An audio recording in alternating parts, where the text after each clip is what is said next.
мира. И как только переехала, я решила, что нужно сделать какой-то красивый акцент.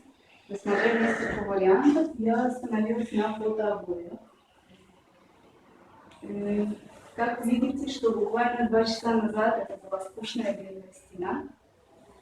И сейчас есть вот такая вот красота. Хочу сказать спасибо Алексу. Работа очень качественная, быстрая, чистая. И я очень довольна. Спасибо.